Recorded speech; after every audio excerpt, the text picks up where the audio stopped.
Florida Hurricane Michael causes shutdown of nearly 40% of U.S. Gulf of Mexico oil production. Nigeria's listed carrier Medview PLC is in troubled weather. This engages over 100 employees.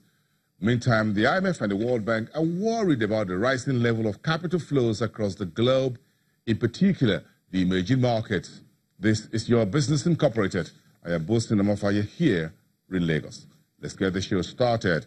Hurricane Michael has hit U.S. Gulf. More than a third of the oil production in the U.S. Gulf of Mexico has been shut down as a precaution because of Hurricane Michael moving through the region. Some of the major international oil firms have evacuated 75 platforms and have shut down 670,000 barrels a day of production, about 40% of the total production in the U.S. Gulf Coast. The disruption to oil production helped push the benchmark Brent crude up about 0.06% to $85.06 per barrel at about 12 o'clock local time. Meantime, Nigeria's major carrier, Medview Airline, has laid off about 100 employees, including pilots, crew members, and engineers. The disengaged workers were dismissed after being owed 6 months of salaries and allowances. Medview, which was listed on the stock exchange in January last year, has been facing serious challenges which led to a cut in its flight operations. And this is what the trading day looks like for the African markets. The major bourses pointing southwards into this Wednesday, with the Nigerian Stock Exchange, the GSE, and the Egyptian market all in negative territory. And you can see the numbers, a very deep slump there for the South African GSE group by 1.39%. The Egyptian market about 0.1%, and the Nigerian market also in a bit of negative territory. Cross over with us to the Middle East, where the Qatari index is taking a shine. Today's midday 1.26% jump.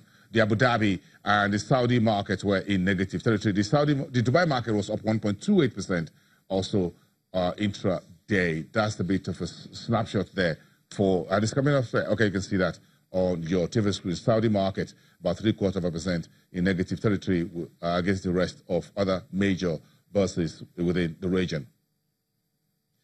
The European markets are mixed for this Wednesday. That's as far as intraday was concerned. Investors were able to shake off the concerns about global growth prospects and the new downbeat outlook from the IMF and the World Bank. So let's get a sense of other big stories today making the headlines in the world of business and markets. Conrad Bilson is my colleague live at the Frankfurt Stock Exchange of DWTV for Channels Television.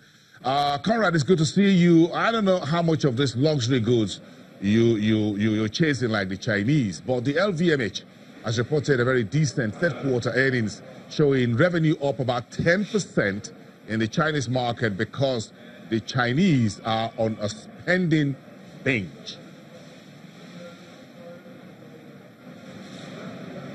Yes, they are on a spending spree. They have been on a spending spree for the last quarter. The question now is, will they continue to be spending on luxury goods from Europe? And if you check out the share prices of the luxury firms, the answer is no. Louis Vuitton, Moet, Hennessy, that's what the acronym LVMH stands for. Those shares are down 5.5% today. Shares in Hugo Boss, which is the German fashion producer, those shares are down 4%. Shares in Richemont, which is the company behind Cartier, those shares are down 3%. And Kering, that's the parent company of Gucci, of course, and a couple of other luxury brands, those shares are 6% lower at the moment.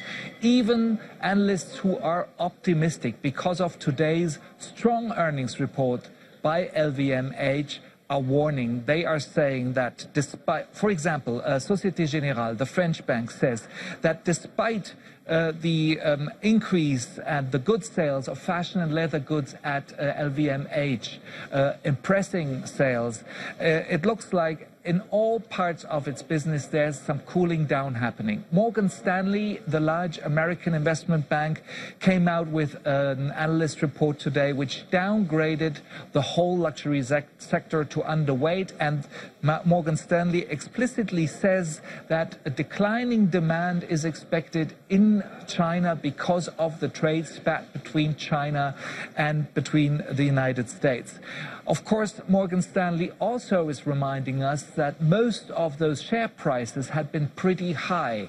Those shares had been pretty highly valued, which of course makes profit-taking more fun for investors, and we are seeing this today.